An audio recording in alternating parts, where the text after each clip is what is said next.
The morning arrived quietly at the cosmonaut training facility, as mornings often do in the pale Russian spring. Yuri Alexeyevich Gagarin woke before his alarm, as he had done every day for the past 3 months. The room was simple and clean, with white walls that caught the soft light filtering through thin curtains. He lay still for a moment, listening to the sound of his own breathing, steady and calm. Outside his window, birdsong drifted across the grounds. Somewhere in the distance, a door closed gently. The world was waking up, unaware that this day would be different from all the days that had come before it. Yuri sat up slowly, placing his feet on the cool floor. He took his time, moving with the deliberate care of someone who understands that rushing changes nothing. His morning routine was familiar, comforting in its simplicity. He washed his face with cold water, feeling it wake his skin. He dressed in the clothes that had been laid out for him the night before. Simple, practical garments that would be worn only briefly before being replaced by the orange flight suit. In the small dining hall, breakfast waited. Porridge with butter, bread with jam, tea that steamed gently in a plain white cup. He ate slowly, tasting each bite, feeling the warmth spread through him. Across the table, his backup pilot, German Titov, sat in companionable silence. There were no words needed between them now. Everything that could be said had been said in the months of training, in the long evenings of preparation, in the quiet moments of friendship that had grown between them. The doctors came after breakfast, as Yuri knew they would. They checked his pulse, his blood pressure, his reflexes. They asked him questions he had answered 100 times before. He responded patiently, understanding that each small ritual was part of the great machinery that would lift him into the sky. His heartbeat was slow and steady, 64 beats per minute. One doctor smiled and made a note on his clipboard. "You are remarkably calm," the doctor said. Yuri smiled back, a gentle expression that crinkled the corners of his eyes. "I am ready," he said simply. And it was true. He had been preparing for this moment, not just for months, but perhaps for his entire life. The building itself seemed to breathe around him, the quiet hum of ventilation, the distant footsteps of technicians moving through hallways, the rustle of papers being checked and rechecked. Everything moved with a dreamlike quality, as if the day itself understood its own importance and chose to unfold with grace. The room where they dressed him was lit by soft overhead lights that cast no harsh shadows. Technicians moved around him like careful attendants, their hands gentle and sure. The pressure suit was heavy, colored bright orange, so he could be spotted easily if something went wrong, if he came down in the ocean or the wilderness. Yuri thought of this orange as a kind of flower blooming against the dark backdrop of space. First came the inner layers, soft fabric against his skin. Then the suit itself, piece by piece. The technicians worked methodically, checking each seal, each connection. Their faces were serious but not worried. They had done this many times in rehearsal. Their confidence was a gift they gave to him, and he accepted it gratefully.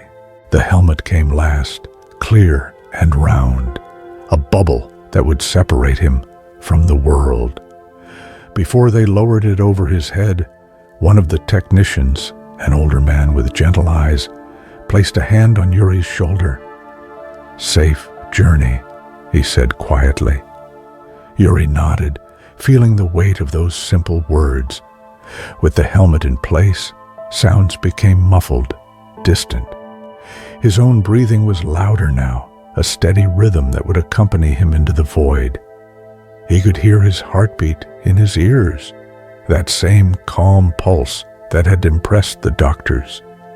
64 beats per minute, carrying oxygen through his blood, keeping him alive, keeping him moving forward.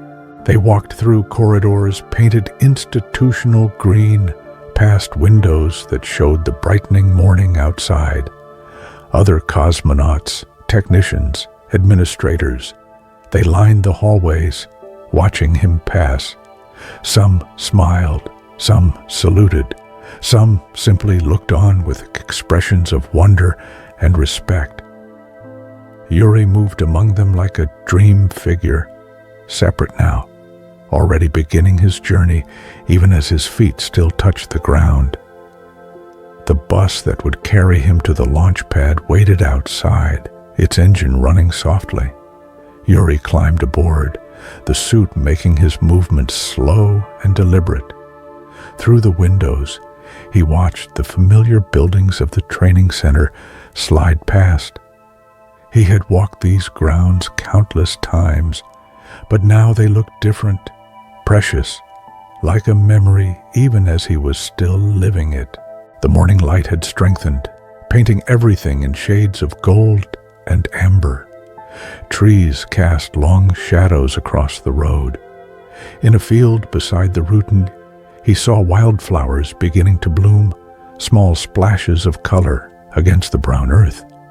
Spring was coming, life renewing itself, and he was part of that great cycle of renewal, of reaching toward something new. The launch pad rose before them, and with it, the rocket. Vostok 1 stood against the sky like a prayer made metal, like a dream given form. It was painted white and gleamed in the morning sun, frost forming on its sides where the super-cold fuel waited within. Wisps of vapor drifted from the rocket's body, giving it an ethereal quality, as if it might evaporate into the air at any moment. Yuri stepped off the bus and stood looking up. The rocket towered above him, 30 meters high, impossibly tall and impossibly slender. It seemed too delicate to hold together, too fragile to push through the atmosphere and into the emptiness beyond. And yet, he knew the strength contained within it, the carefully controlled fury of the engines, the precision of every bolt and wire and valve. Engineers moved around the base of the rocket, making final checks. Their movements were unhurried, professional. They had spent years building this moment, and they would not rush through its conclusion. Yuri recognized some of their faces, men he had spoken with during training, who had explained to him the workings of the systems that would keep him alive.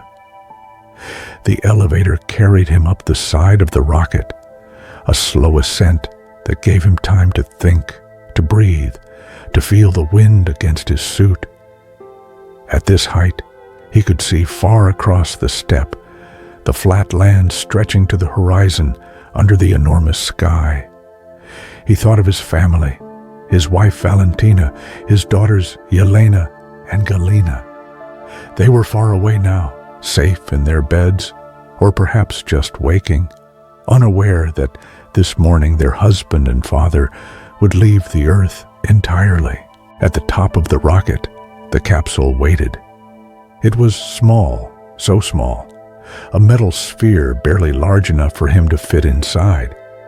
He had trained in replicas, had spent hours curled within mock-ups, but now, seeing the actual spacecraft, he felt a moment of wonder at human ingenuity and human courage. Someone had imagined this small sphere could protect a person in the void.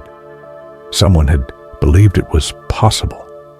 The technicians helped him climb inside, guiding his legs into the cramped space, helping him settle into the seat that had been molded to the shape of his body.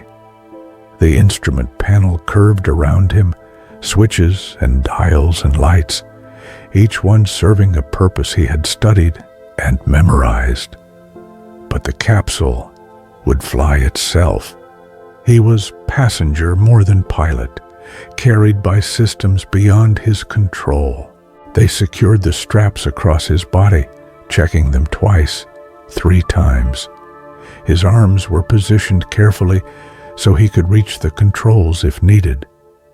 The technicians' faces appeared in the hatch above him, looking down with expressions of care and concern. One by one, they said their farewells.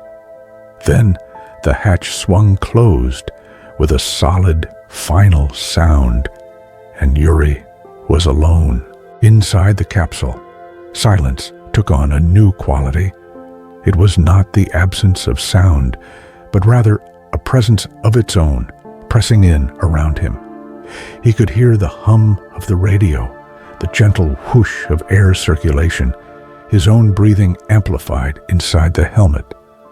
Outside, he knew the technicians were moving away from the rocket, retreating to safe distances, leaving him alone at the top of controlled thunder. The voice of the launch director came through his headset, calm and measured. They would go through the checklist now, step by step, each item confirmed before moving to the next. Yuri responded to each question, his voice steady. Fuel pressure, normal. Oxygen flow, normal. Communications, clear. His heartbeat, still 64 beats per minute. Unchanged, reliable as the dawn. Time stretched out, became elastic. Seconds felt like minutes. Minutes might have been hours. Yuri watched the dials and gauges, seeing the rocket come alive around him. He could feel small vibrations through his seat as systems activated, as fuel pumps began their work, as the great machine prepared itself. Through the small porthole, he could see a slice of sky. It was blue, such a pure and perfect blue, the color of peace and infinite depth. He stared at it, memorizing that shade, knowing he would soon see it from the other side. Soon, he would look down at the atmosphere instead of up through it. The thought filled him with a kind of quiet awe.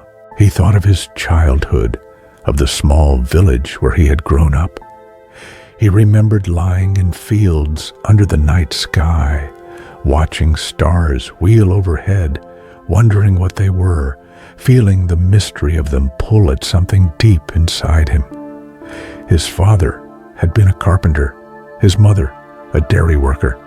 Simple people, living simple lives, and yet they had raised a son who would touch the stars. He thought of his training, of the centrifuge that spun him until the G-forces pressed him into his seat with crushing weight, of the isolation chamber where he had spent day after day alone, learning the shape of solitude, of the parachute jumps, the endless physical conditioning, the classes in orbital mechanics and spacecraft systems. Every moment had been leading to this morning, to this small capsule at the top of a rocket, on the edge of the step. The countdown continued, numbers falling away like leaves from a tree. 10 minutes to launch, 5 minutes, 3 minutes. With each announcement, Yuri felt himself settling deeper into calmness. Fear was there, certainly. He was not foolish enough to pretend otherwise, but it was a distant thing, acknowledged and set aside. What mattered was this moment, this breath, this heartbeat.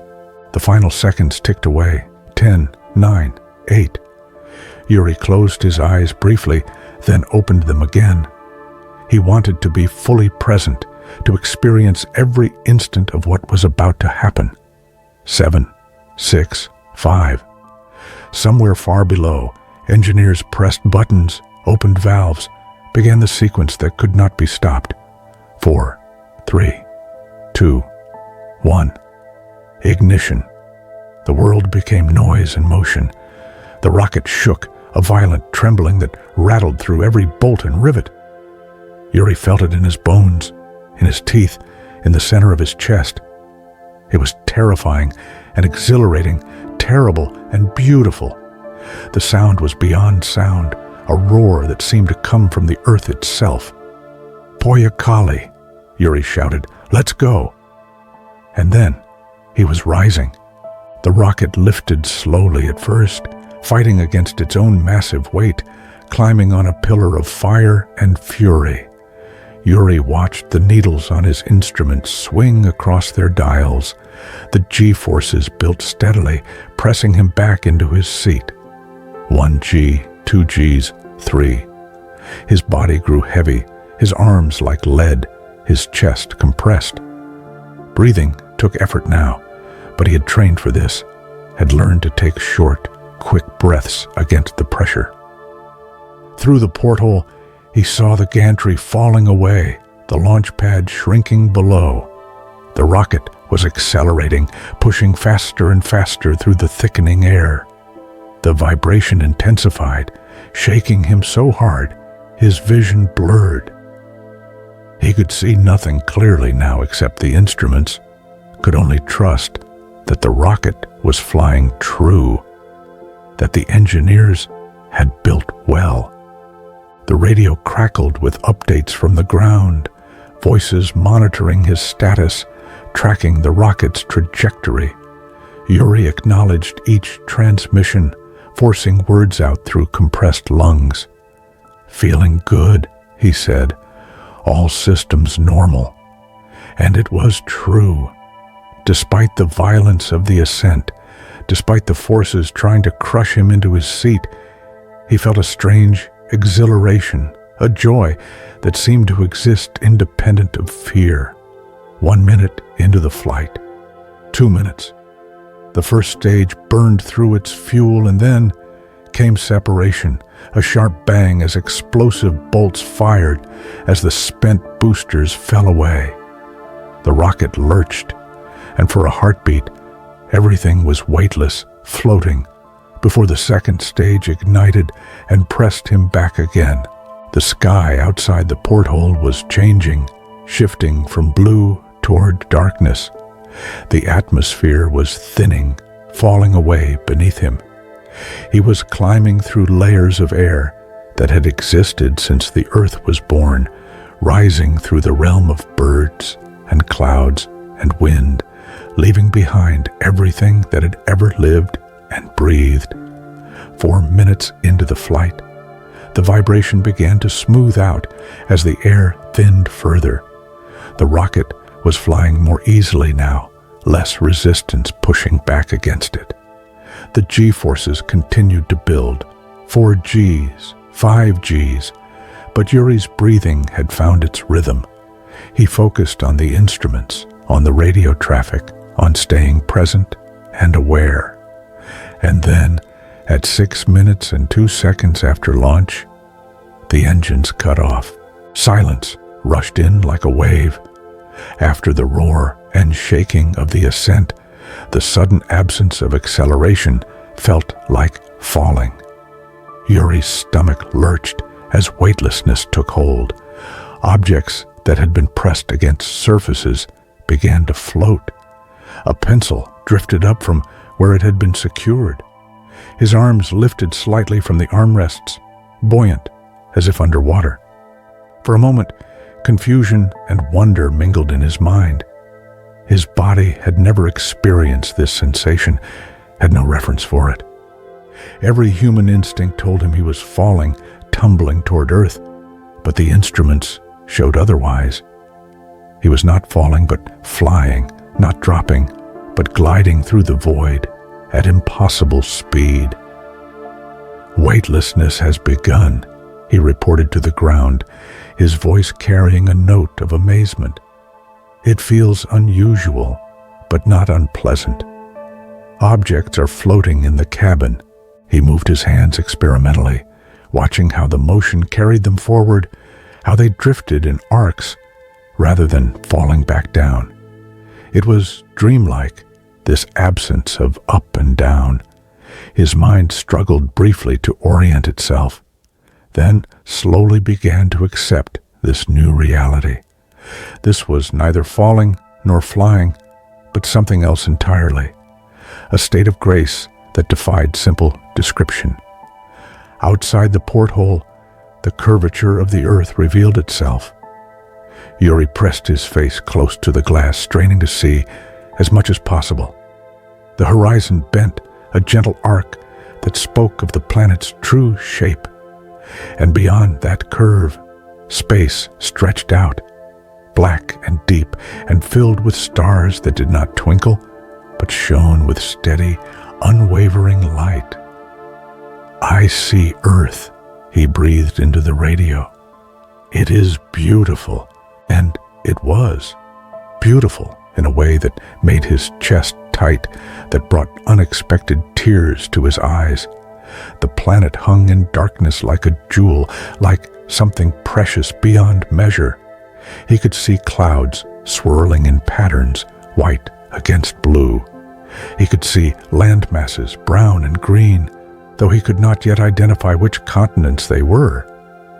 Everything was vivid, colors more pure than anything he had ever seen. The capsule was rotating slowly, and as it turned, different views presented themselves. Now, the earth filled the porthole. Now the stars. Now, the earth again. Yuri watched in fascination, trying to take in everything at once, knowing that no description would ever capture what he was witnessing. He was alone in a way no human had ever been alone before. Below him, 7 billion people were going about their daily lives, unaware that one of their number was seeing the world from above. Above him, if above had any meaning here.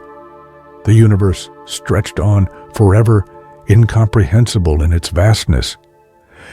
And he floated between them, suspended between the known and unknown, between Earth and everything else.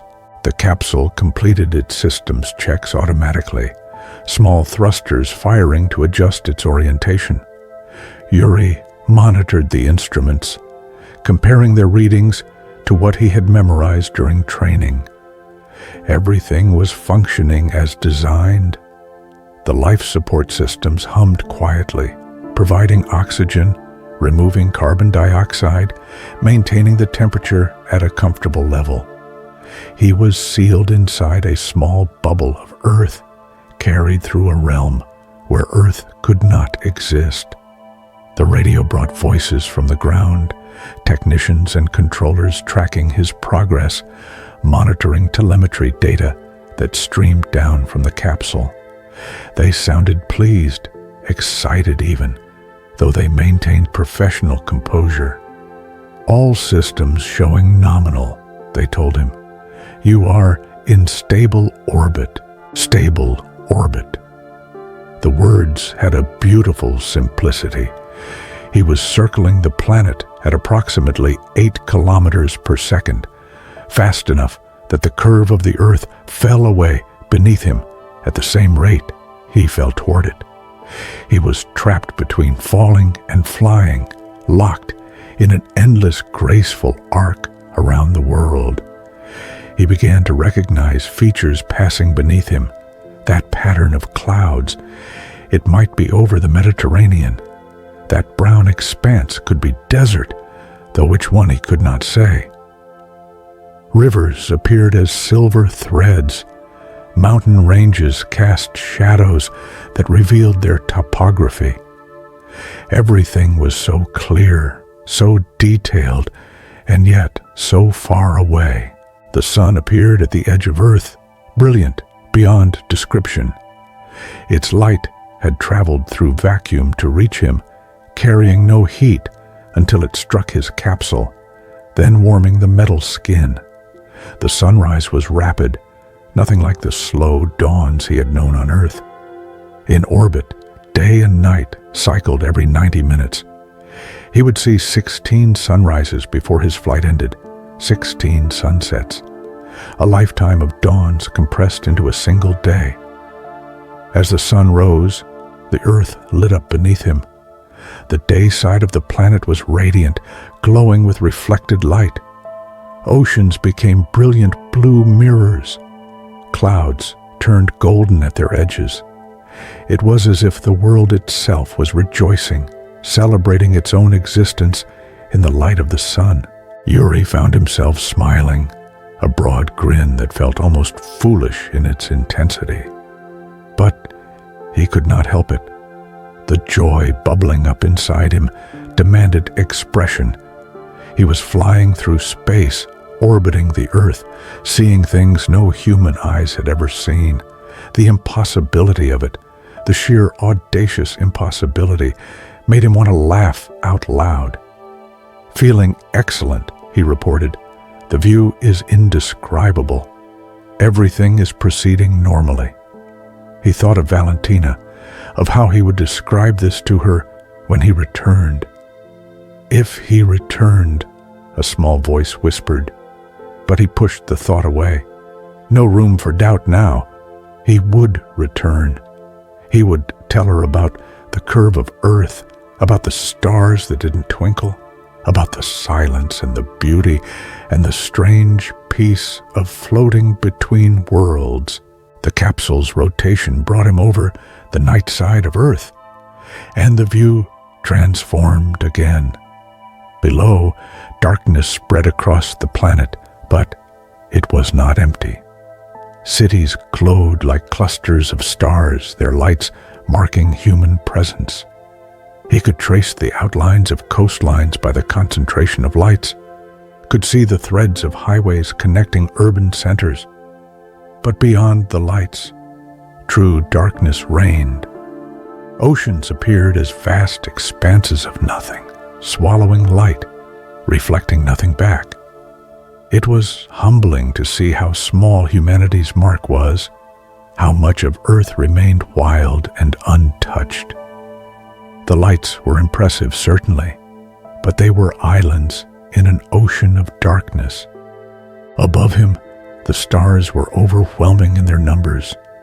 Without atmosphere to scatter light, without city glow to drown them out, the stars appeared in their millions.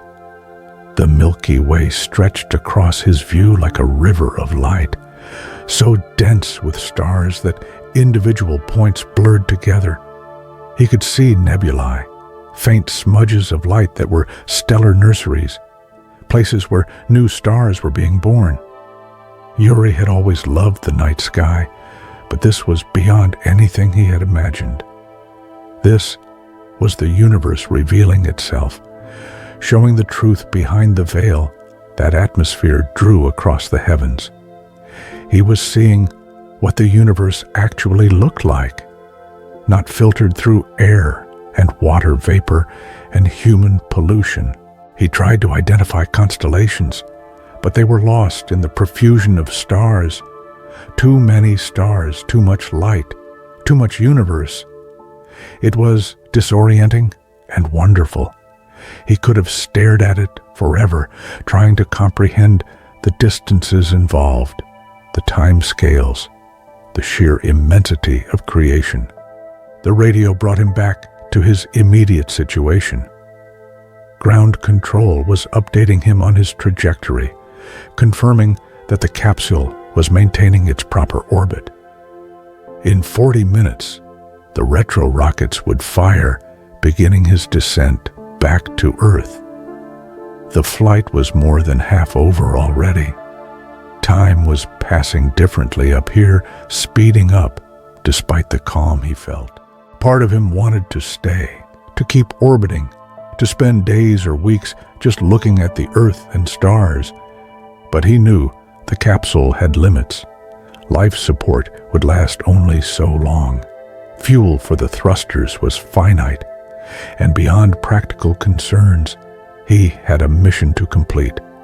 He was proving that humans could survive in space, that orbital flight was possible. His safe return was as important as the flight itself.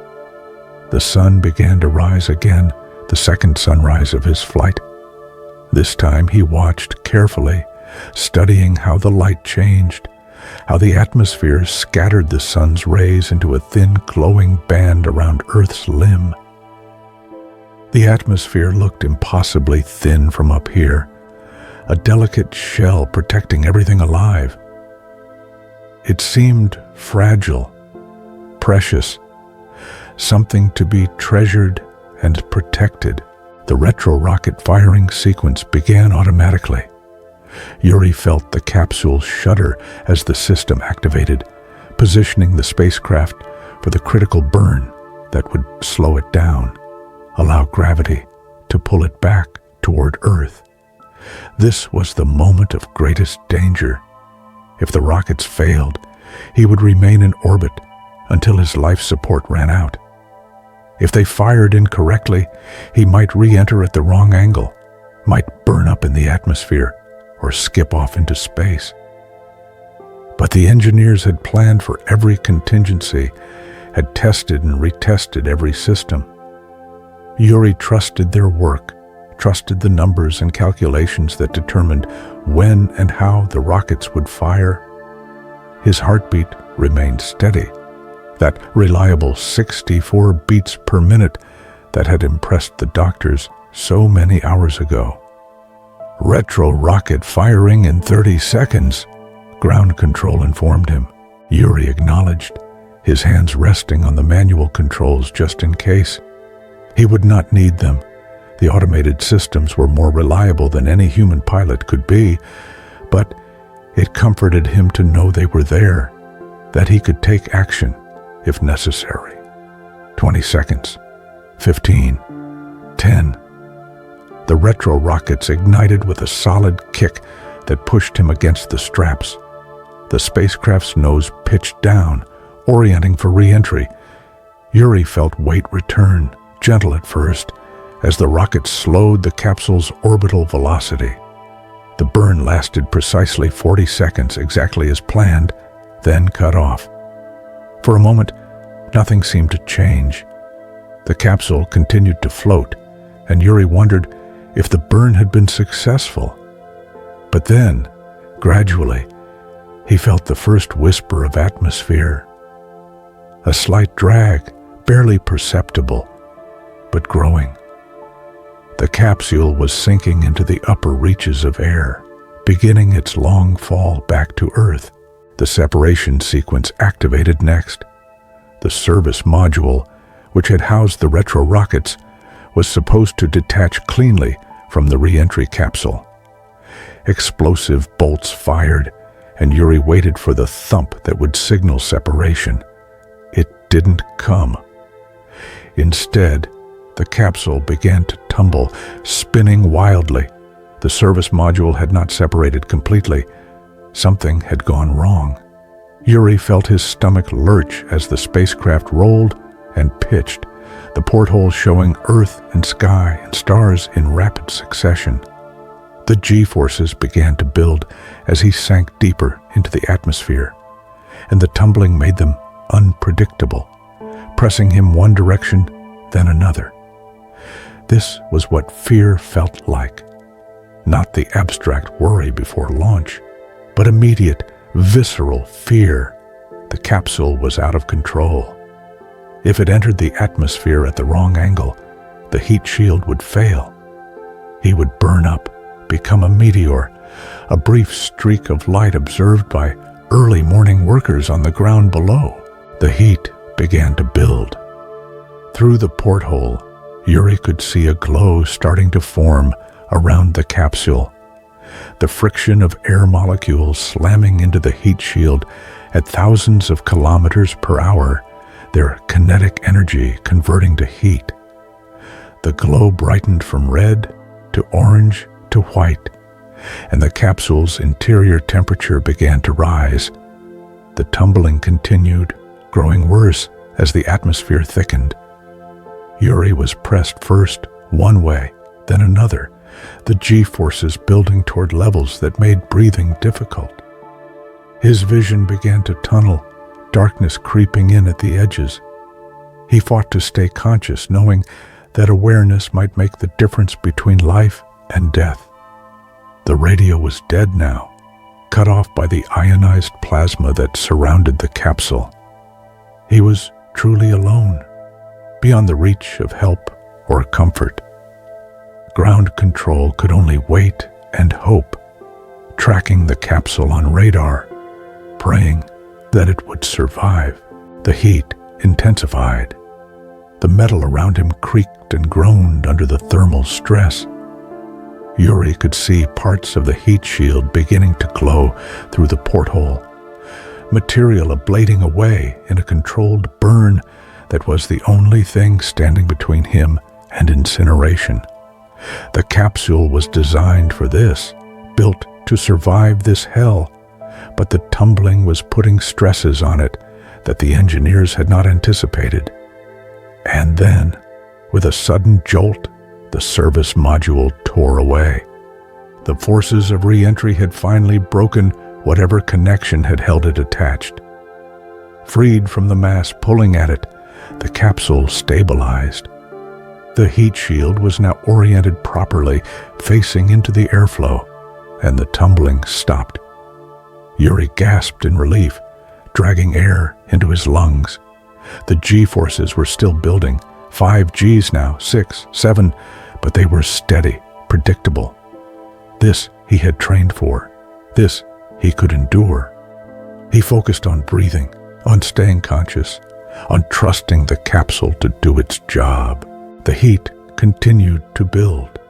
Through the porthole, he could see nothing but the white-hot plasma, a fire that surrounded him completely.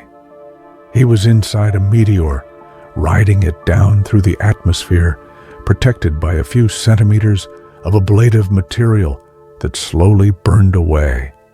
It felt like being inside a furnace. Sweat poured down his face inside the helmet. The temperature in the cabin climbed toward uncomfortable levels. 8 Gs, 9, 10.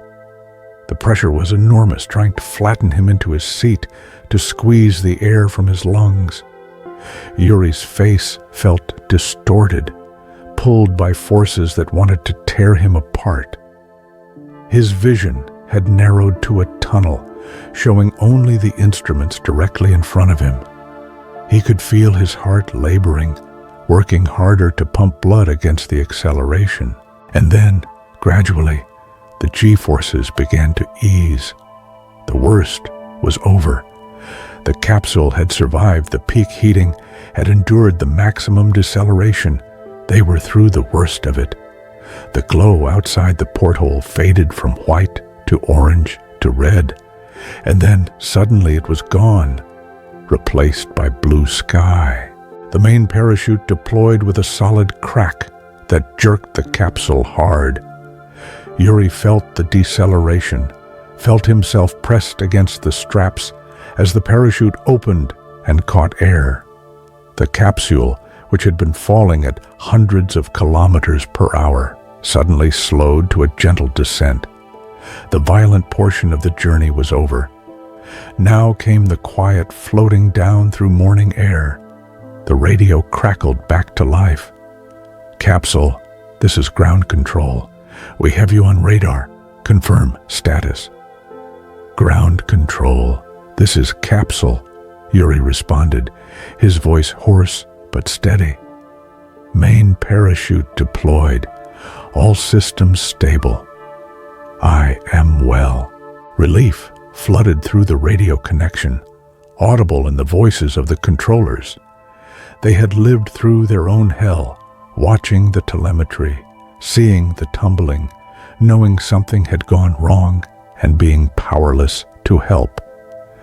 Now, hearing Yuri's voice, knowing he had survived, their professional composure cracked slightly. "Excellent news, Capsule. Welcome back to Earth." Yuri looked out the porthole at the world rushing up to meet him. They were over land, over the brown spring fields of southern Russia. He could see rivers, roads, scattered buildings. Everything looked so solid, so real, after the ethereal views from orbit. Gravity was reasserting itself, pulling him home with gentle insistence.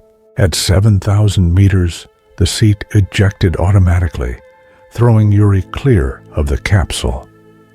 The sudden acceleration surprised him, even though he had trained for it.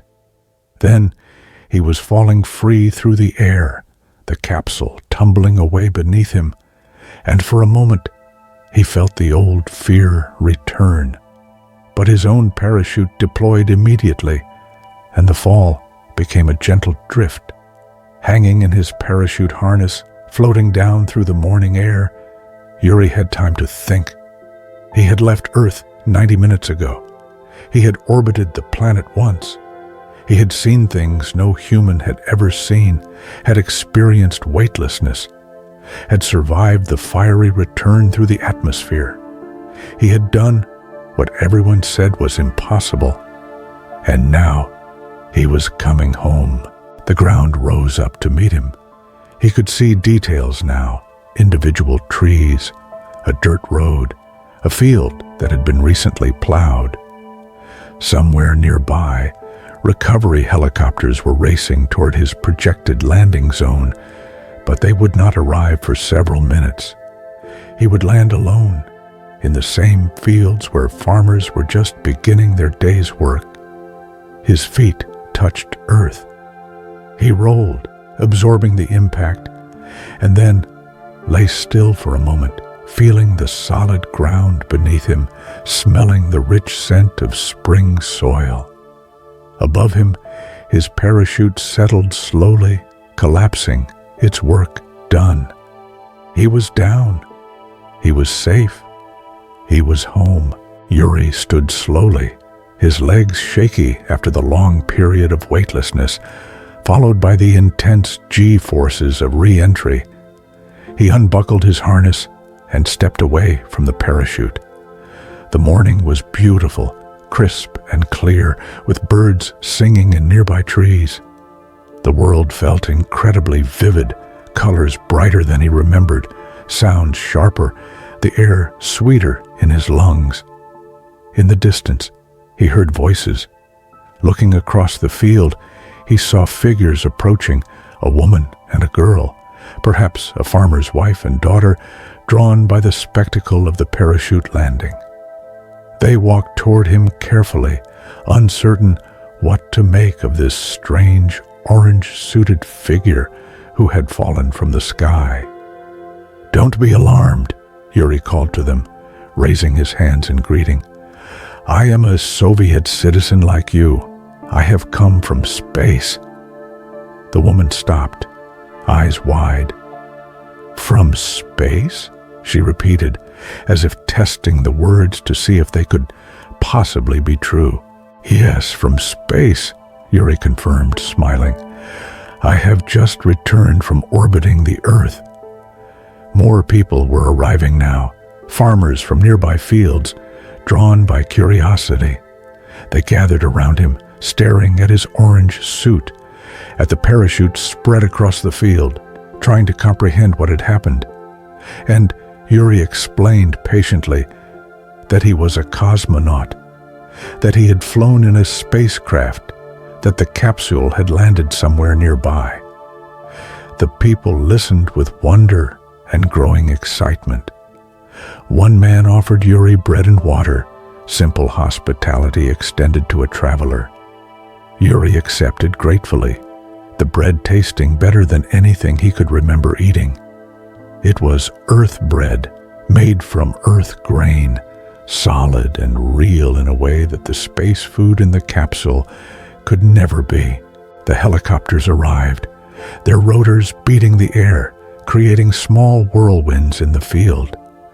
Soldiers jumped out, securing the area, but Yuri waved them over with a laugh.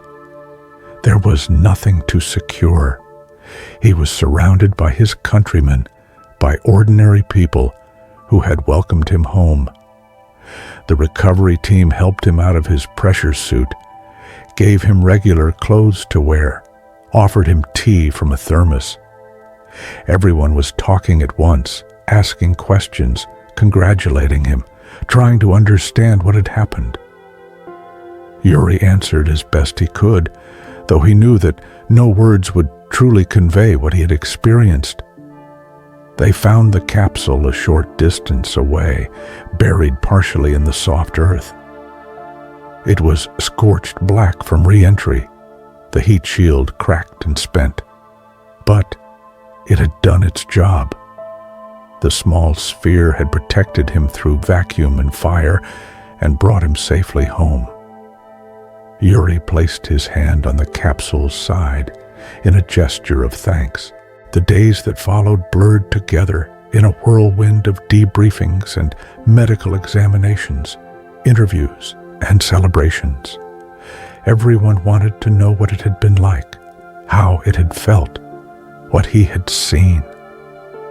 Yuri answered the same questions 100 times, trying to find words for experiences that existed beyond language.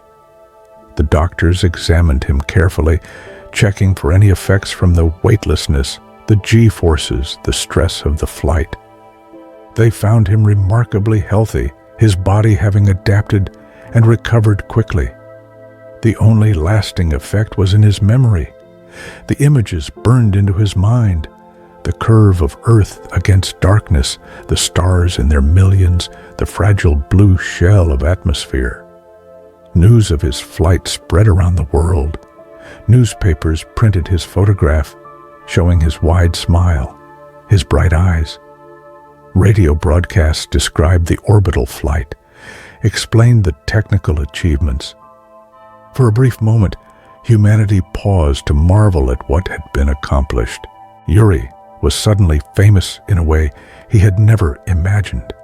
People lined the streets to see him, to touch him, as if some of the magic of space might transfer through contact.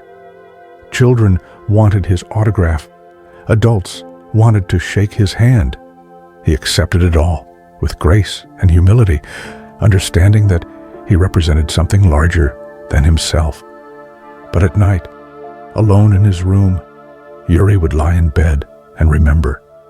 He would close his eyes and see again the earth from above, turning slowly in the darkness, beautiful and alone and incredibly precious. He would remember the silence of space, the weight of weightlessness, the moment when the sun rose for the second time, and he understood, truly understood, that he was a citizen not just of Russia or Earth, but of the universe itself. Valentina held him on those nights when memory became overwhelming. She did not fully understand what he had experienced. How could she, or anyone who had not been there? But she understood him, knew when he needed silence and when he needed words. Their daughters climbed into his lap, and he told them stories about flying among the stars, making it sound like an adventure, which it had been, though he left out the fear and the danger. Months passed, seasons turned. The spring, when he had flown, gave way to summer, then autumn, then winter. Life continued as it always does, flowing forward like a river that cannot be stopped. But Yuri carried space within him now, a quiet knowing that changed how he saw everything. The autumn brought cooler air and leaves turning gold and red across Moscow. Yuri walked through parks in the early morning when few people were about, enjoying the quiet and the gradual lightening of the sky. These walks had become his meditation, his way of finding peace in a life that had become unexpectedly complicated. Fame was a strange burden. People recognized him everywhere, wanted pieces of his time, his attention, his energy. He understood their curiosity and tried to be generous. But sometimes he longed for the simplicity of his childhood, when he was just another boy running through fields, anonymous and free. On these morning walks, he would find benches in quiet corners of parks and sit watching the world wake up. The city had its own rhythm, different from the rhythm of orbit, but beautiful in its way. Street cleaners with their wide brooms, early workers hurrying to catch buses, pigeons beginning their daily search for food. All of it part of the great dance of life on Earth. He thought often about what he had seen from orbit, the planet turning beneath him, continents drifting past, the thin blue line of atmosphere that made all life possible. From space, borders were invisible, countries were arbitrary divisions of a single world. Humanity was one species, living together on a small sphere, floating in an immense darkness. This perspective stayed with him, informed everything he did. When politicians spoke of conflicts and divisions, Yuri remembered Earth from above, remembered how fragile and unified it had looked. When people argued about differences between nations or peoples, he thought of the sunrise over Africa being identical to the sunrise over Asia, the same sun illuminating all lands equally. His daughters were growing, changing from small children into young people with their own thoughts and dreams. Yelena, the elder, had developed an interest in mathematics. She would show him her homework, equations and problems, and he would help her work through them, remembering his own studies of orbital mechanics and trajectories. Galina, younger and more artistic, drew pictures of rockets and stars. She would present them to him with pride, and he would hang them on the walls of his study, preferring them to any official photograph or commendation. These were pure expressions of wonder, untainted by politics or fame. Valentina remained his anchor, the one person who knew him not as Gagarin the cosmonaut, but as Yura, the man she had married. She had her own dreams and pursuits, was not content to simply be the wife of someone famous. He admired her independence, her strength, her refusal to be defined by his achievement. In the evenings, they would sit together after the children were asleep, drinking tea, talking about ordinary things, the grocery shopping that needed doing, repairs the apartment required, plans for the weekend. These mundane conversations were a gift, reminding him that life continued in its essential patterns despite extraordinary events. They asked him to help train the next generation of cosmonauts, and Yuri accepted gladly. This was work that felt meaningful, passing on what he had learned, helping others prepare for their own journeys into space. The training center became his second home, a place where he felt useful and grounded. The new cosmonauts were young, eager, their eyes bright with the same dreams that had driven him. Yuri saw himself in them, remembered being that age, believing that anything was possible if you worked hard enough and wanted it badly enough. He tried to nurture that belief while also teaching them the realities, the dangers, the demands, the discipline required. He taught them about managing fear, about the importance of staying calm when systems failed, when things went wrong. He described the tumbling during his re-entry, the moments when he thought he might not survive, and how he had focused on breathing, on staying conscious, on trusting the capsule to do its job. Fear is natural, he told them. Fear keeps you alert, keeps you careful. But panic is the enemy. Panic makes you stupid, makes you do the wrong thing. Learn to acknowledge fear and then set it aside. They listened intently, these young men and women who would follow him into space. Some would fly missions longer than his, would spend days or weeks in orbit. Some would walk in space, floating outside their capsules, tethered by thin lines.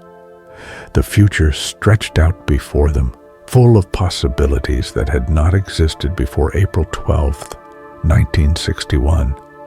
Yuri also spent time with engineers and designers consulting on improvements to spacecraft, offering insights from his experience. He was not an engineer himself, but he had lived inside their designs, had felt firsthand what worked and what needed refinement. His perspective was valuable, and the engineers listened respectfully. The space program was growing, expanding, becoming more ambitious. Plans were being drawn for space stations, for missions to the moon, for ventures that pushed deeper into the solar system. Yuri felt pride in being part of this expansion, in knowing that his flight had helped make these dreams possible. But he also felt a strange melancholy sometimes, a sense that his greatest adventure was behind him. He had been the first, had experienced something unique that could never be repeated. Every other human who flew to space would know that someone had gone before them. Only he had faced that particular unknown alone. He tried not to dwell on such thoughts, recognizing them as a kind of self-indulgence. There was work to be done, students to teach, knowledge to share. His value now lay not in what he had accomplished, but in what he could help others accomplish. On weekends, the family would drive out to their dacha, a small cottage in the countryside outside Moscow. This was Yuri's favorite place, where he felt most himself. The dacha was simple, with a garden that Valentina tended, and woods nearby, where he could walk for hours. In the garden, Yuri would help with planting and weeding, his hands in the soil, connected to earth in the most literal way. There was something deeply satisfying about this work, this direct interaction with growing things.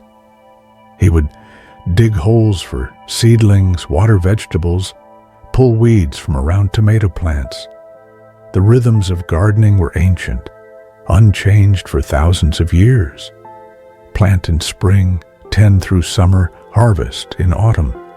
It was the opposite of space flight, which was all about defying natural patterns, escaping Earth's pull, venturing where humans were never meant to go. Both had their place. Both had their beauty. The woods behind the dacha were pine and birch, fragrant and quiet. Yuri would walk among the trees, listening to bird calls, watching squirrels chase each other through branches. Sometimes he would find a clearing and lie down, looking up through the canopy at the sky beyond. From this perspective, looking up through leaves and branches, the sky was broken into pieces, fragments of blue visible between the green.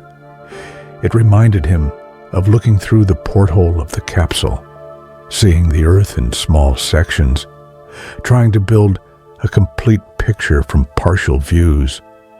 His daughters would join him sometimes on these walks. They would collect pine cones and interesting rocks, point out birds, and ask their names. Yuri would answer what he could, admitting freely when he didn't know. It was important, he thought, that they understand that not knowing was acceptable, that curiosity was more valuable than certainty. "Papa," Yelena asked one day as they walked, "when you were in space, were you scared?" He considered the question carefully, wanting to give an honest answer. "Yes," he said finally. "Sometimes I was scared. When things went wrong during the return, when the capsule was tumbling, I was very scared."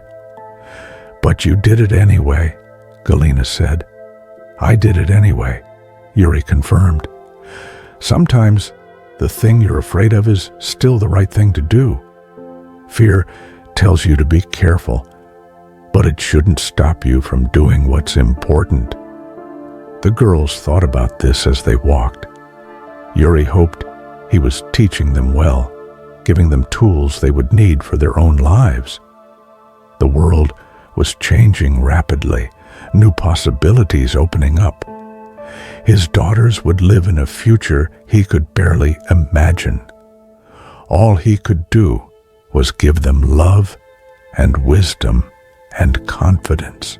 In the evenings at the dacha, they would sit outside if the weather permitted, watching the sun set over the fields. Yuri never tired of sunsets, the way the light changed quality as the sun approached the horizon, painting the sky in shades of orange and pink and purple.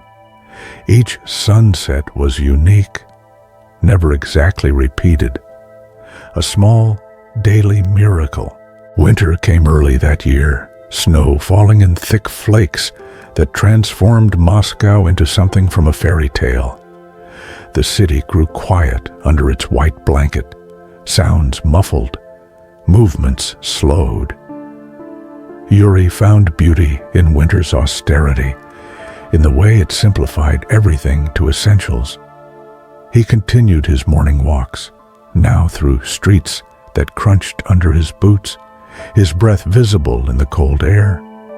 The parks were empty at this hour, just him and the occasional dog walker, both bundled against the chill. The bare trees stood like dark sketches against the white ground and pale sky. At the training center, work continued through winter. Cosmonauts trained indoors now in simulators and classrooms. Yuri lectured on orbital mechanics, on systems management, on the psychological challenges of spaceflight. The students listened attentively, taking notes, asking questions that showed they were thinking deeply about what they learned. One afternoon, after a particularly long training session, Yuri found himself alone in the observation room, overlooking the centrifuge. He watched as technicians prepared the machine for the next day's training, checking systems, running diagnostics. The centrifuge was where they had prepared him for the G-forces of launch and re-entry, spinning him until his vision tunneled and his body felt like it weighed tons. He remembered those sessions vividly, the building pressure, the struggle to breathe, the fierce concentration required to stay conscious. It had been brutal, but necessary, preparing his body for what it would face. Without that preparation, he might not have survived the tumbling re-entry, might have blacked out when he needed most to stay aware. Everything connected, he thought.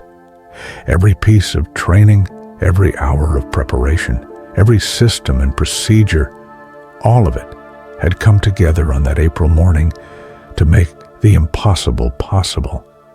And now others would benefit from what he had learned, from the improvements his experience had prompted. The winter nights were long, darkness falling early, the sun setting before 5 o'clock. Yuri would arrive home to find his apartment warm and lit, his family gathered around the table for dinner. These were the moments he treasured most, the ordinary miracle of being together, of sharing food and conversation, of being safe and warm while winter raged outside. After dinner, he would help the girls with their homework, then read to them from books of stories and adventures. They liked tales of explorers and travelers, of people who ventured into unknown places. He tried to choose stories that showed courage, but also wisdom, that taught the importance of preparation and caution, along with boldness. Before sleep, the family would sometimes stand at the window, looking out at the night sky. On clear nights, stars were visible despite the city's lights. Yuri would point out constellations, tell the old stories associated with them, myths that humans had created to make sense of the patterns overhead. "That's where you were," Galina would say, pointing up. Higher than that, Yuri would correct gently. Higher than you can point? But yes, up there somewhere, flying around the earth. The girls would stare upward, trying to imagine it, their father floating in darkness among the stars. Yuri knew they couldn't truly comprehend it. He could barely comprehend it himself sometimes, even having lived it. It seemed increasingly like a dream, something that had happened to someone else. Spring came again, as it always does, snow melting into rushing streams, ice breaking up on the Moscow River, buds appearing on trees. The world was renewing itself, continuing its ancient cycle. Yuri felt the change in his bones, a lightening of spirit that came with longer days and warming air. On the anniversary of his flight, there were ceremonies and speeches, journalists asking the same questions they had asked the year before. Yuri participated dutifully, understanding that these rituals were important to people, helped them remember what had been achieved. But privately, he was more interested in what came next than in commemorating what had passed. New cosmonauts were preparing for new missions. Valentina Tereshkova would soon become the first woman in space, proving that the cosmos belonged to all humanity, not just men. Others would fly longer missions, testing human endurance, gathering data that would be needed for future ventures. The space program was maturing, becoming more systematic and scientific. Yuri's role was evolving too. He was being asked to travel internationally, to speak at conferences and universities, to serve as an ambassador for the space program and for his country. These trips took him away from home, from his family, from the training center where he felt most useful. He accepted them because duty required it, but he did not love this aspect of fame. In England, he met scientists and students answering their questions about space flight. In France, he toured facilities and spoke with aerospace engineers. In India, children lined the streets to see him, their faces bright with excitement. Everywhere, people wanted to touch the dream he represented, wanted to feel closer to the stars. But between trips, he would return home, to Moscow and his family, to the dacha and the gardens, to the woods where he could walk in solitude. These places grounded him, reminded him of who he was beneath the fame and the duties. He was Yuri, husband and father, a man who had been very high, but who lived on earth. One evening at the dacha, planting vegetables in the garden, Yuri paused to rest. His back ached pleasantly from the work. His hands were dirty with soil. Above him, the sky was the blue of late spring, bright and clear. And he thought, this is enough. This moment, this simple work, this beautiful ordinary world. This is enough. He had been to space and returned. He had seen wonders that changed him forever. But he had also learned that wonder existed everywhere, in every moment, if you paid attention. The curve of Earth from orbit was breathtaking, yes, but so was the curve of a tree branch, the pattern of clouds, the face of a child learning something new. Space had taught him to love Earth more, not less, had shown him how rare and precious this planet was, how unlikely, how beautiful. Every flower in his garden was a miracle. Every breath of air was a gift. Every morning that the sun rose was a cause for gratitude. Years passed, and the space program continued to advance. Men walked on the moon, an achievement that seemed impossible even to those who had made the first steps into orbit. Space stations were built, places where humans could live for months at a time. The dreams were becoming reality, faster than anyone had predicted. Yuri watched these developments with pride and a touch of wistfulness. He remained grounded, prevented from flying again by officials who deemed him too valuable to risk. He was a symbol now, something to be preserved. And while he understood the reasoning, part of him longed to return to space, to experience again that profound perspective. But he found other ways to contribute. He completed his engineering degree, studying late into the night after his other duties were done. He wanted to understand the technical details better, to be able to contribute not just as a pilot, but as an engineer. The work was challenging, but he had never shied from difficulty. He also began to write, keeping journals where he tried to capture his experiences and thoughts. Writing was harder than flying in its way. How to put into words the feeling of weightlessness, how to describe the color of earth against the void, how to convey the silence of space, which was not merely absence of sound but a presence of its own. He wrote for his daughters, wanting them to understand what their father had experienced, what it had meant to him. He wrote for future generations, hoping that his words might help them appreciate the fragility and beauty of their home planet. He wrote for himself, as a way of processing memories that sometimes threatened to overwhelm him. In his journals, he was honest in ways he could not be in public interviews. He wrote about the fear during re-entry, about the moments when he thought he would die. He wrote about the loneliness of orbit, the strange isolation of being farther from other humans than any person had ever been. He wrote about the tears that came unexpectedly when he saw Earth from above, tears of joy and sorrow mixed together. But he also wrote about the joy, the pure, fierce joy of flight, of seeing sunrise from space, of floating, weightless, and free.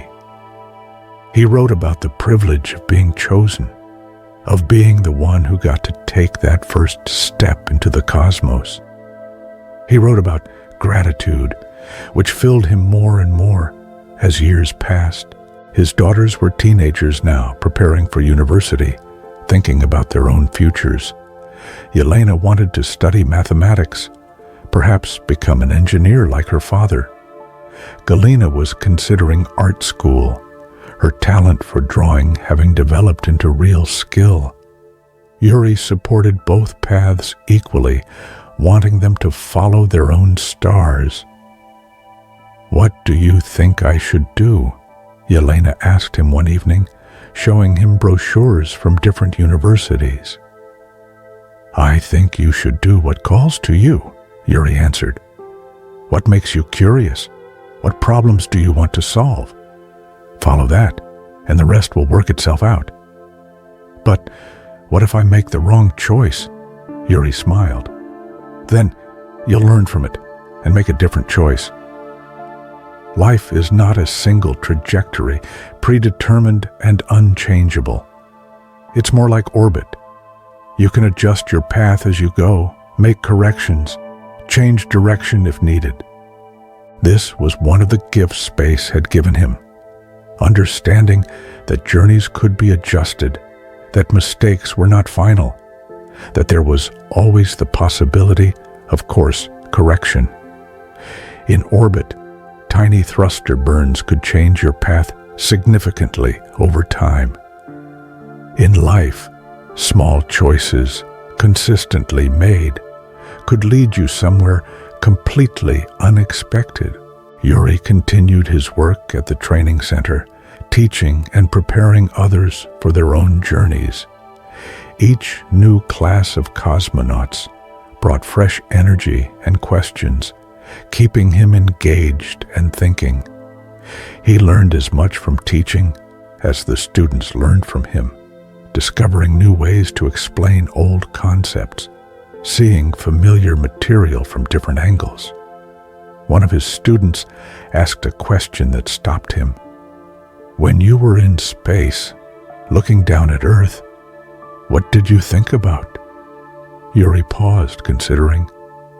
"I thought about how small our conflicts are," he said finally. "How arbitrary our borders. How unified Earth actually is, despite all our efforts to divide it. I thought about how we are all passengers on the same spacecraft, traveling through the universe together." The student nodded, absorbing this. "And did that change how you see things?" "Now, back on Earth?" "Yes," Yuri said. "I cannot unsee what I saw. I cannot forget that perspective. It influences everything. How I think about politics, about nations, about humanity's future. We must learn to think of ourselves as one people, one species sharing one planet. This is not optional anymore. It's survival." These conversations were why he kept teaching, why he showed up even on days when he was tired or busy with other obligations. The students were the future, would carry humanity's expansion into space forward. If he could give them not just technical skills, but also wisdom, perspective, understanding of what they were truly part of, then his work would matter beyond his own brief flight. In the spring of 1968, 7 years after his orbital flight, Yuri was finally cleared to fly again, not into space, but to return to piloting jets, maintaining his flight status. He was overjoyed. Flying had been his first love before space, and he had missed it terribly. To be back in a cockpit, controlling an aircraft, dancing with gravity instead of escaping it, this was a return to something essential in himself. He flew carefully at first, reacquainting himself with the feel of a jet, the responsiveness of controls, the relationship between pilot and machine. But quickly, his old skills returned, muscle memory taking over, his body remembering what his mind had never forgotten. He was a pilot. This was what he was meant to do. The flights brought him peace. Up in the sky, above the clouds, but still well within Earth's atmosphere, he felt balanced between two worlds. Below was the ground, solid and familiar, the world of family and duty and ordinary life. Above was space, vast and mysterious, the realm he had briefly touched. And here, in the sky between them, he could be simply himself, a man flying, experiencing the ancient dream of flight that had driven humans since they first looked up and wished for wings. On the morning of March 27, 1968, Yuri prepared for a routine training flight. The weather was not ideal, low clouds, poor visibility, but within acceptable parameters for the mission. He went through his pre-flight checks with his usual care, the rituals of preparation that were second nature after thousands of hours in cockpits. His flight partner that day was Vladimir Seryogin, an experienced instructor pilot whom Yuri respected greatly. They would be flying a MiG-15, a reliable jet trainer. The mission was simple: aerobatic maneuvers, practice flying, maintaining skills. Nothing unusual, nothing dangerous beyond the inherent risks that came with military aviation. They took off into the gray morning, the jet climbing through layers of cloud. Yuri felt the familiar press of acceleration, the slight vibration of the aircraft, the sound of the engines that was like music to him. This was where he belonged, in the air between earth and sky, doing what he loved. In the training center, controllers monitored their flight, watching radar returns, listening to radio communications.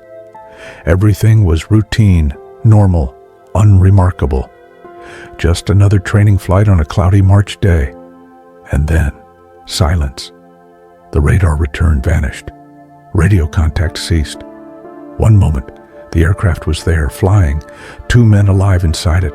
The next moment, nothing. Just empty sky and growing concern in the control room. Emergency procedures activated. Search teams scrambled. Helicopters took off to search the area where the jet had disappeared. On the ground, people went about their day unaware that something terrible had happened. That the man who had orbited Earth, who had touched space and returned, had been lost in the ordinary sky he had known all his life. They found the wreckage in a forest, the aircraft shattered by impact, spread across the winter ground. There were no survivors. Yuri Gagarin, who had survived the violence of launch and the fire of re-entry, who had proven humans could live in space, was gone. He was 34 years old. The news spread around the world like a wave, like something physical that moved through the air, affecting everyone it touched. People stopped on streets, listening to transistor radios.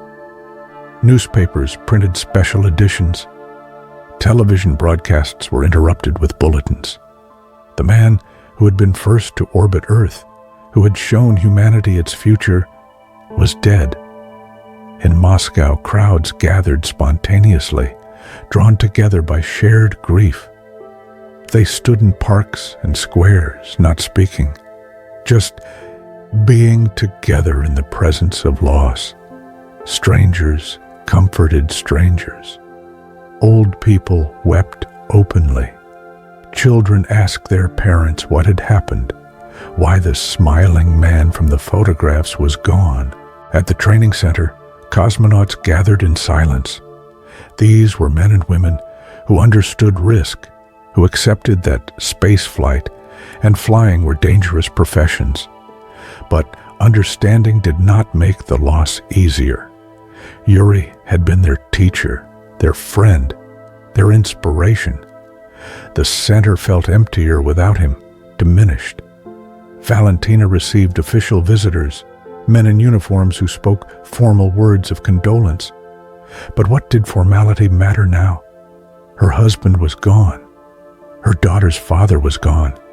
The man who had held her in the night, who had helped in the garden, who had read stories to their children, who had made her laugh and think and dream, gone.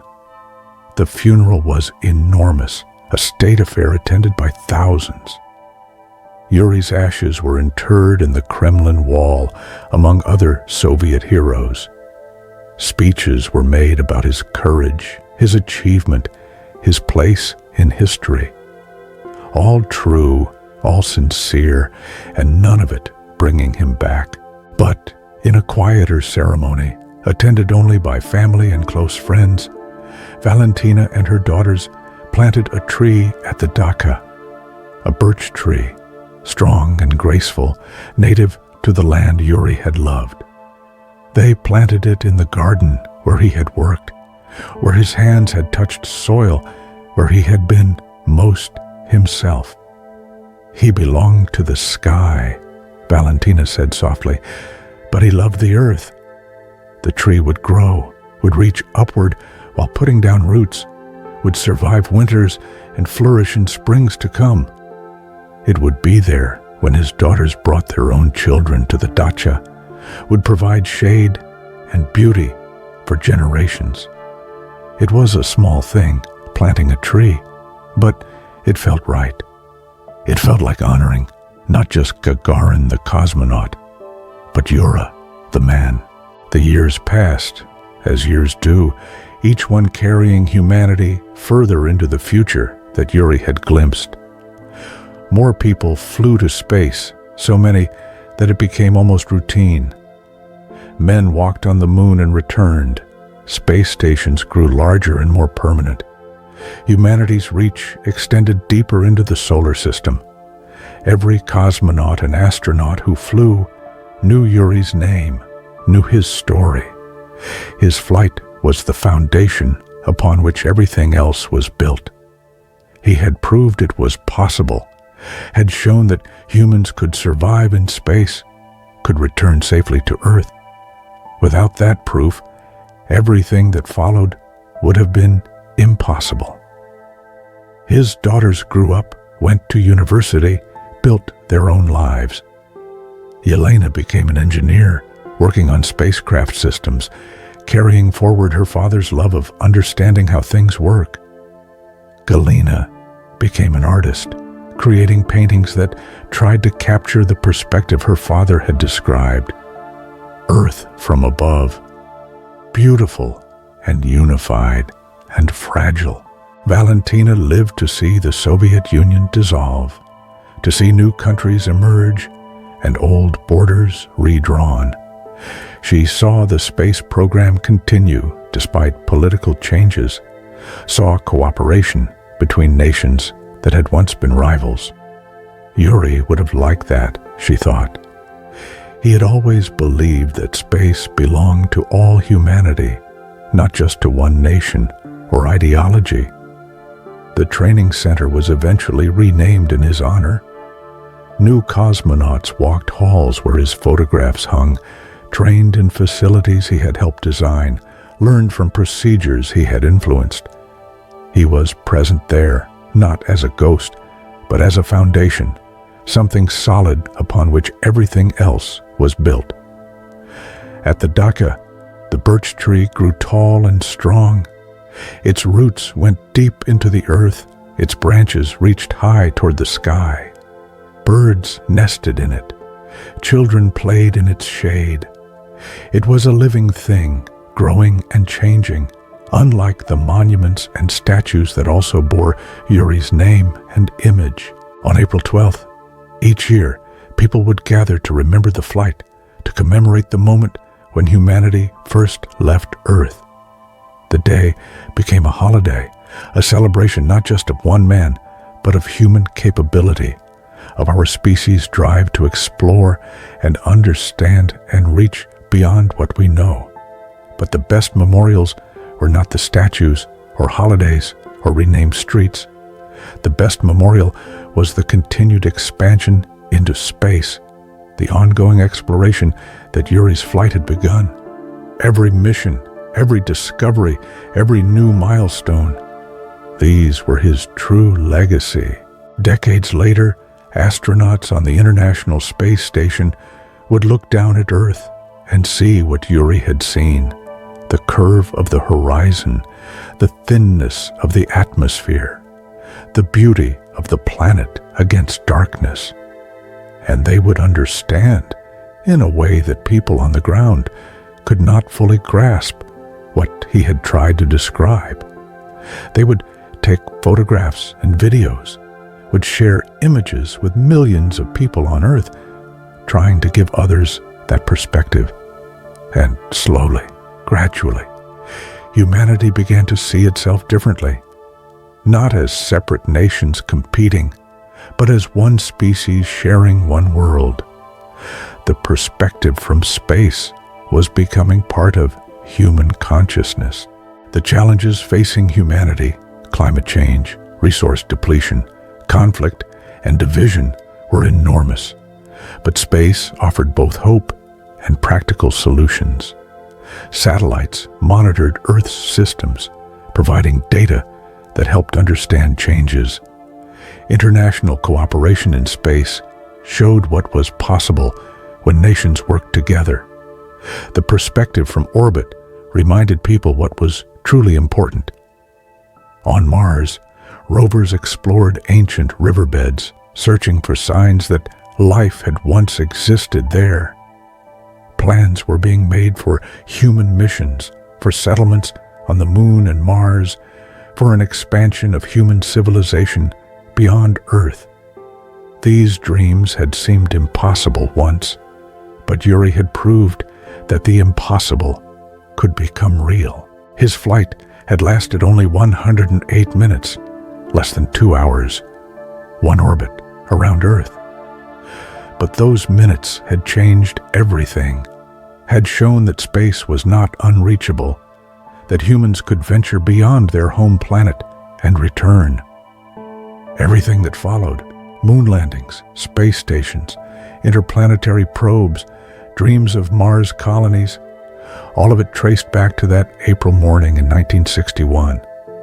In schools around the world, children learned about the first human space flight. They saw photos of Yuri in his orange suit, smiling that famous smile. They heard recordings of his voice saying, "Poyakali, let's go," as the rocket lifted off. And some of those children, inspired, would grow up to become engineers and scientists and astronauts themselves, continuing the work he had begun. Time moved forward, but also circled back, as orbits do. Each generation rediscovered what Yuri had known, that Earth seen from space was beautiful beyond words, that humanity's home was precious and rare, that we were all connected, all passengers on the same small world, traveling through infinite darkness. On quiet nights, when the International Space Station passed overhead, visible as a bright star moving steadily across the sky, people would pause and look up. They would think about the astronauts aboard, living in space, seeing sunrise every 90 minutes just as Yuri had. They would think about human ingenuity and courage, about our species' insatiable curiosity and drive to explore. And somewhere in that connection between Earth and the station, between past and future, between dream and reality, Yuri's spirit persisted. Not as a ghost, but as an inspiration, as proof that extraordinary things were possible, that humans could do more than they believed they could. His journey had been brief, but its effects were eternal. Every person who looked at Earth from space would see through eyes he had opened. Every achievement in space exploration would build on foundations he had helped establish. Every dream of reaching further, exploring more, understanding deeper, all of it connected back to that first orbit, that first human seeing Earth from above. The birch tree still stands at the dacha, though the land around it has changed. New buildings have been constructed, roads widened, the world continuing its endless transformation. But the tree remains, patient and enduring, its roots deep in Russian soil, its branches reaching toward the sky that Yuri loved. In spring, when the tree leaves out in bright green, birds return to nest in its branches. They sing in the morning, their voices carrying across the quiet land. The tree provides shelter and home, asks nothing in return, simply stands and grows and exists. It is a monument more lasting than marble, more meaningful than any statue. And on clear nights, when stars shine bright above the dacha, when the Milky Way stretches across the darkness like a river of light, the tree stands silhouetted against the cosmic glow. Its branches reach upward as if trying to touch the stars, as if remembering the man who had once worked in the garden beneath it, who had touched space and returned, who had loved both earth and sky with equal passion. The night is quiet now. The world is settling into rest, preparing for sleep. Stars wheel slowly overhead in their ancient patterns, following paths they have traced for billions of years. The universe is vast and old and full of mysteries we are only beginning to understand. But here, in this small corner of Earth, in this garden where a tree grows, there is peace. The kind of peace that comes from knowing that some things endure, that love and memory and the human spirit persist despite loss, despite time, despite everything. Yuri Gagarin flew into space for 108 minutes. But those minutes echo through time, touching everyone who looks up at the stars and wonders what lies beyond. His journey was brief, but its meaning was eternal. He showed us that we could leave Earth, but also that Earth was worth returning to, worth loving, worth protecting. And so the story ends where all stories end, and where all stories begin, here on Earth, under stars that shine down on all of us equally, whether we are cosmonauts or farmers, scientists or artists, young or old.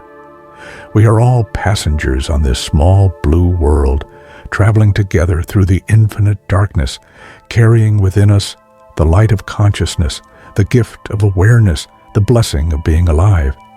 Sleep now, rest. Dream of flying if you wish. Dream of seeing Earth from above, beautiful and whole. Dream of stars and silence and the vast, peaceful darkness between worlds.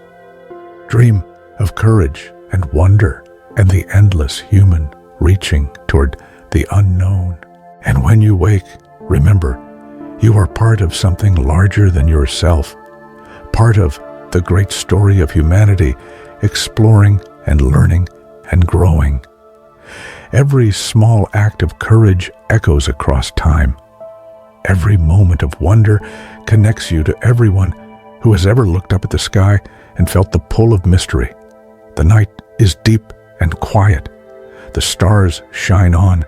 The Earth turns slowly, carrying you through space at speeds you cannot feel, on a journey that never ends. You are safe. You are home. You are exactly where you need to be.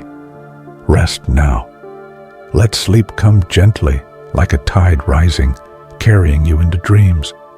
Let the story of Yuri's journey settle into your mind, becoming part of your own story, your own understanding of what humans can do and be and become.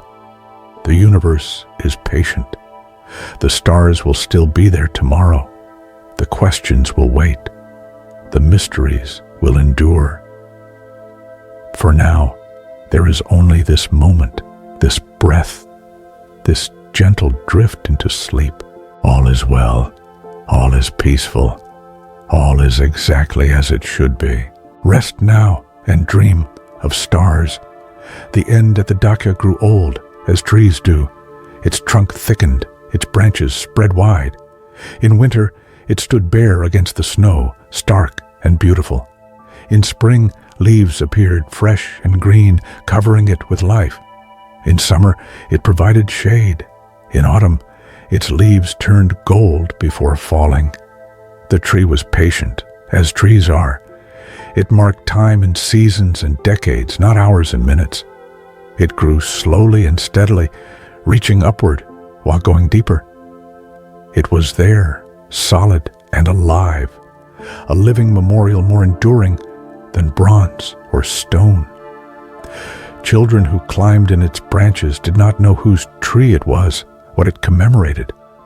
They knew only that it was good for climbing, that it had sturdy branches and smooth bark, that from its top you could see far across the fields. And that was fitting. Yuri would have liked that, a tree that was useful and beautiful, that gave joy without asking for recognition. In 2061, on the 100th anniversary of his flight, people around the world paused to remember.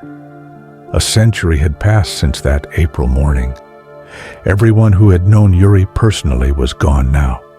His daughters had passed away. His grandchildren were elderly. But his name remained known, his achievement still honored. The commemoration was global. In Moscow, in Baikonur, at space centers around the world, ceremonies were held. New spacecraft were launched, carrying his name. A mission to the moon, preparing for the permanent settlement that was finally becoming reality, carried equipment stamped with his image. But the most moving tributes were the simplest. At the training center that bore his name, current cosmonauts gathered in the early morning at the same time he had walked to the rocket a century before. They stood in silence, thinking about courage and vision and the human spirit's endless reaching toward the unknown. On the International Space Station, Astronauts from 6 different nations gathered at the window facing Earth. They looked down at the planet, seeing the same view Yuri had seen, the same curve of horizon, the same blue atmosphere, the same beautiful, fragile world floating in darkness. One of the astronauts, a young woman from Kenya, spoke softly. "When I look at Earth from up here, I understand what he meant, about how we're all connected, how borders don't exist, how precious this planet is." The others nodded. They all felt it, that shift in perspective that came from seeing Earth from space. It was part of why they had chosen this path, this career, this life of exploration. They wanted to see what Yuri had seen, to understand what he had understood. Below them, Earth turned slowly in its eternal dance. Clouds moved across oceans. The terminator line between day and night crept westward. Cities glowed like clusters of jewels against the dark. Rivers caught sunlight and reflected it back to space. Forests appeared as patches of green and brown. Deserts stretched in shades of tan and red. All of it beautiful. All of it home. Tonight, if you look up at the sky, you might see the space station passing overhead. It looks like a bright star moving steadily, taking about 4 minutes to cross from horizon to horizon. Inside are people living and working in space, continuing the journey that Yuri began. They are doing science, conducting experiments, learning how humans can survive in space for long periods. They are taking photographs of Earth, monitoring weather patterns and climate systems.